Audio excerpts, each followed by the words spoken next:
All right, guys, what's going on? Welcome back to the Everything College Football Podcast. Today we're going to be recapping a wild early National Signing Day period. Still a little bit ways to go before these classes are set in stone, but usually since they put in this early signing day period, most of the recruits have already had their decisions made, and that's no different this year.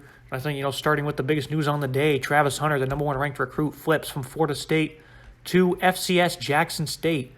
This is absolutely massive. I think this is the biggest thing that's ever happened in the sport, not just recruiting, in the sport. Right here, it says on Crystal Ball, they considered FSU a lock. This really did just come out of nowhere. Around the middle of the day, around noon Eastern time, Hunter announced he was heading to play for Deion Sanders.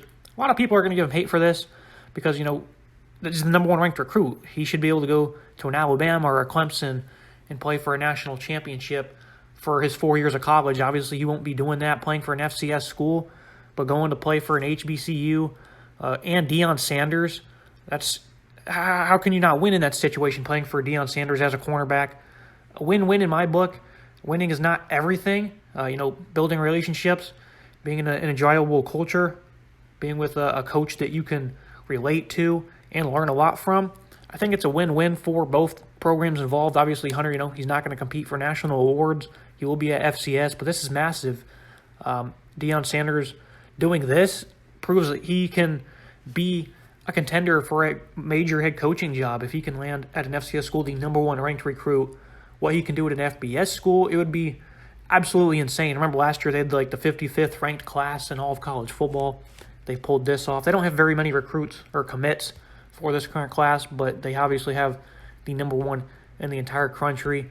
So that's big, and I think you're going to see a lot more players, 4s, 5s, all kinds of guys are going to be having Jackson State in their top 12s, their top 6s. I think they're going to start to continue to churn out a lot of talent. But that's just absolutely massive, and I don't think that's fully set in yet that this actually happened. But Hunter to Jackson State was the biggest news on the day. Looking at some other stuff that happened on National Signing Day. It should be noted that Barstool Sports, I guess they're partnered with Deion Sanders in some way. They're paying Travis Hunter a $1.5 million NIL deal. I don't know. NIL deals, they should not really be involved with recruiting because for years this was already happening pretty much and teams were getting violations for it. Now it's illegal. And I guess it does allow some of these other schools to kind of get involved. Right now, Alabama, Georgia, Clemson, none of the heavy hitters have any top 5 recruits. So it's nice to see some variety. And NIL is certainly going to, as the future goes on, be a big part of that. But I don't want that to be confused with the job that Deion Sanders did. I think that was a big play as well. Sanders being the coach, the HBCU, all that. I do think that is a big reason why as well. I don't think it was just the money. But I don't know. I think it's kind of frustrating to see these deals impact recruiting, especially with the history of the sport. And overall, it just doesn't seem fair whatsoever as well. So that should be noted. But regardless, Hunter is going to Jackson State. Jackson, he is supposed to commit, I think, on the 17th, but he's right now considered pretty much a lock for USC once Dante Williams was retained on staff by Lincoln Riley. He was in Ann Arbor the day Michigan beat Ohio State on a visit with the Wolverines, and after that, he cut down his top 2, them and Bama, so SC and Bama, that is. So I guess he didn't enjoy the cold weather or something, but he is not going to be headed to Michigan. USC seems to be the consensus here. Look at Texas A&M. We're going to touch on them in a minute, but right now they're on pace to have one of the all-time best recruiting classes. We're going to focus on the news that mainly happened here today on NSD. Then we'll take a look at some of the classes later. Just looking for the timestamps below. Marvin Jones Jr., one of the nation's top edge rushers, he's headed to Georgia. It was between them and Bama, and he settled on the Bulldogs. Another big-time ad. He joins Jaheim Singletary at corner. Another phenomenal class for the Bulldogs, along with Malachi Starks.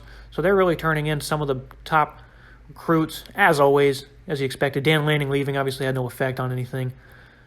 As you'll see here in a second as we scroll down to the IMG Academy defensive backs. I considered these guys a few days ago, a package deal to Georgia. Dalen Everett, he's headed to go play for the Bulldogs, but Yakumari Wilson, he is not. He's going to play for the Gators. He kind of pulled a stunner here. He's a hard-hitting safety. He's a big asset in the box. I think he's pretty good in coverage in high school or when he played at IMG. When he played on Friday nights or whatever you want to call it. But how will that translate? How will his coverage skills translate to, SEC talent on a weekly basis? Remains to be seen, but obviously the raw skills are there. Florida, big day for them, I would say. Billy Napier comes in, gets the job done with a 5-star, and also pulled in the 64th ranked prospect in Shamar Jones, a linebacker. I think he's a great athlete, or great tackler, that is. I think if he can add some size to contribute with his athletic ability, those two will complement each other very well. And then you could be in store for a really good ball player. I think Florida, they did a good job today landing those two. But Yakumari Wilson from IMG, a big-time player. That was a big-time stunner as well. We considered him in. Everett, a guy who was a former Clemson commit. He's, they're kind of similar, not just in stature, but in their abilities to make plays in the run. His ball skills, though, were off the charts. I'd say far superior than Wilson's. His aggressiveness translates to press coverage. So we'll see how he's utilized at Georgia, but another 5-star corner that, should probably likely end up in the NFL. It wasn't all bad for Florida State. They did lose Travis Hunter, but they did get 2 big-time signees. Sam McCall, 5-star safety. This guy, I think he's going to be a great player. Similar skill set as Hunter. He made an impact as a pass catcher and a defensive back. He's not as physical as the guys above him, in Everett and Wilson, but his athletic ability, I'd say, speaks volumes. He's an asset on special teams as well.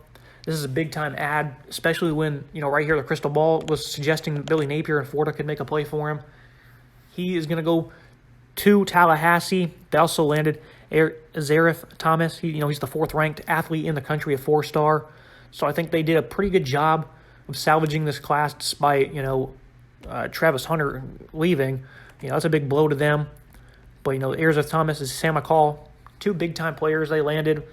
A.J. Duffy from IMG at quarterback. So I think Mike Norvell's done a very good job in this recruiting class. And they have plenty more they can accomplish. Still a favorite to land, a top 50 receiver in Kevin Coleman. Miami has jumped into the picture, though. So it's not a done deal.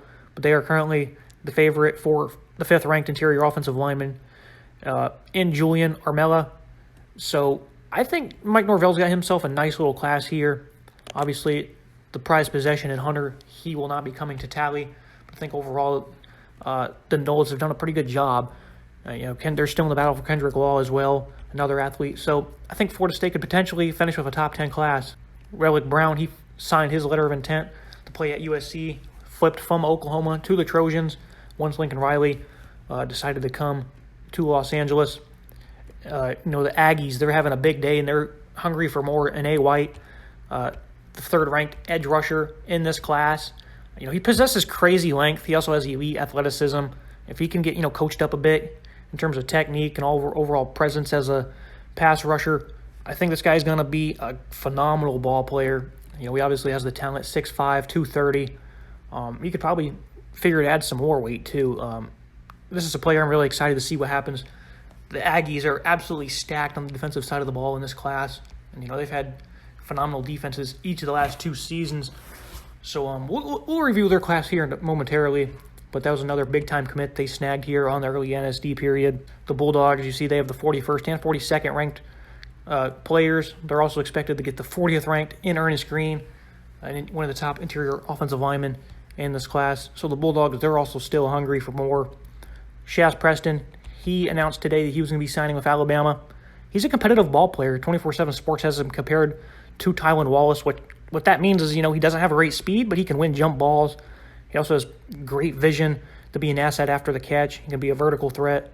So, he's a little bit bigger, I'd say, than Tylan Wallace. He's currently 5'11", 200, Wallace is, playing for the Ravens. Preston's coming to Tuscaloosa at an even 6 foot, 190 pounds. So, when you hear him compare Preston to Tylan Wallace, and then if you know Tylan Wallace and if you've watched him play, that's a pretty good comparison for a guy coming into high school or coming out of high school into college as a freshman. Plenty of things he can grow on, but that's basically what Wallace was in college and what he will be in the NFL. So high ceiling for Shaz Preston. The Bama snag another perennial wide receiver recruit, this one from St. James, Louisiana. Kevin Coleman, as we mentioned, Miami and Florida State are going to duke it out for the St. Louis, Missouri native. Zion Branch, he committed to USC. Trojans, they're still trying to salvage this class. Lincoln Riley, he got there just a couple weeks ago. SC, they were outside the top 100. This class was, that is. They've climbed to currently 80th. I think they're still expected to make a late push, though. They got a couple of guys they're trying to get, including Damani Jackson. I think they'll jump inside the top 40 or 50. This is just a stepping stone to a massive class that the Trojans plan on having in 2023. You can already see the stars aligning for what they're going to do next year. That also includes Branch's brother, who's a 5-star receiver at this moment in time. But there's not too much left for SC. They do have Damani Jackson they're looking to hunt down. They also have C.J. Williams from Mater Dei. He was a Notre Dame commit at one time. I expect them to the high school teammates, I expect them to join Relic Brown, another guy they went to high school with. Mater Dei just continues to put out a ridiculous amount of talent. And Christian Miller from Georgia, he's getting some crystal balls to Georgia and USC. They're currently, I guess, the favorite according to some. But we'll see what happens. Not much left for the Trojans, but they do have some good players. They could really salvage this class with ease.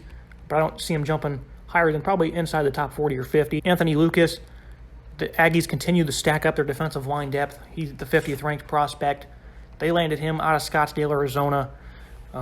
Big time commit for the Aggies. This is a ridiculous class. It's only going to get stronger. He's going to join safety Bryce Anderson, 56th ranked prospect. Indiana, they landed Deshaun McCullough. His dad's the running backs coach at Indiana. He's one of the top edge rushers. Good pickup for that program. Looking at Terence Brooks, 59th overall prospect.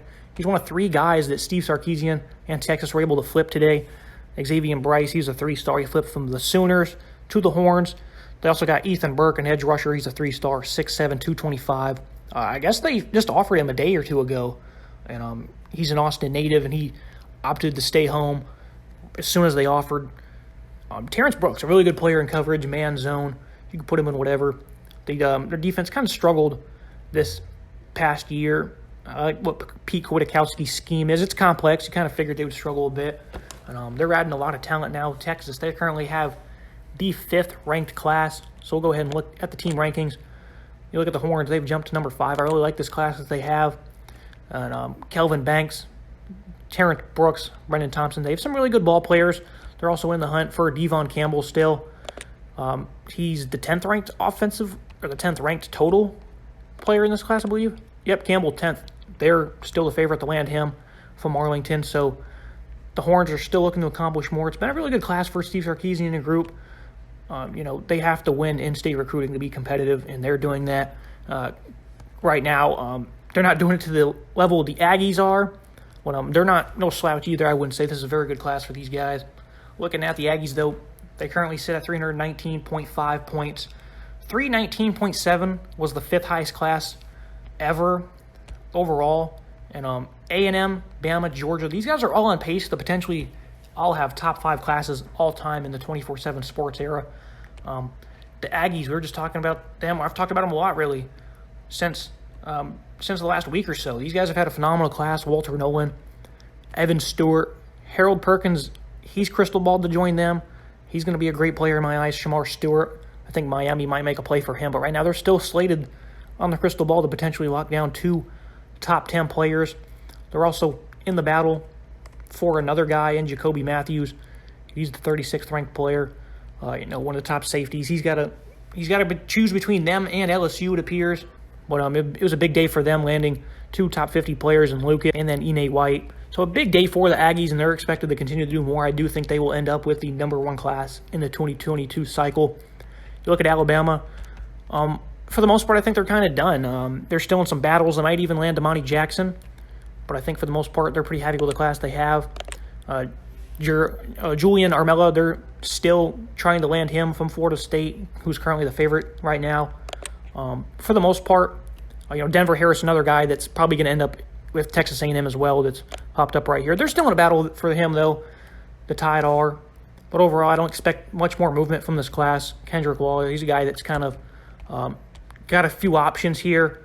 You being from Shreveport, you're likely going to stay home and play for the LSU Tigers. But Bama, they do a pretty good job recruiting the state of Louisiana. So they got some battles they're still in. I think for the most part, though, they're pretty happy with the class they have. I don't expect them to make too much more noise. I think the first and second ranked classes will be between the Aggies and the Georgia Bulldogs, because they're still in the battle for Ernest Green. Them as well, though, they don't really have too many other guys they're really battling for other than him. And, who knows? Flips happen all the time. Shocks like Travis Hunter going to Jackson State happen, so they could continue to eat. But I think for the most part, this class is pretty much set in stone. They already have 27 commits, and an Ernest Green would bring that up to 28. So for the most part, another phenomenal class. And again, it's still they're battling for Christian Miller as well. USC, we mentioned a minute ago, jumped into there. So I think for the most part, Georgia and Alabama, they're it's kind of set in stone what their class will look like. But the Aggies, I just can't get over the exciting class Jimbo Fisher has pulled in, and they're going to continue to land, I think, 3 more 5-star prospects. This could be a historic class for the Aggies, who are fresh off a win this year against Alabama.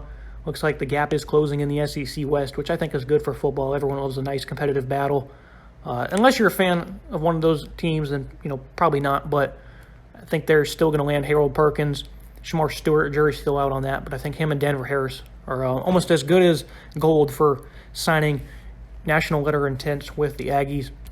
That's going to wrap everything up for today's episode, guys. Just a quick recap of what happened today on NSD. A lot of news went down. These are your current top 5 classes. I don't think much will change, but keep an eye on the Aggies. I think they're going to continue to make a lot of noise.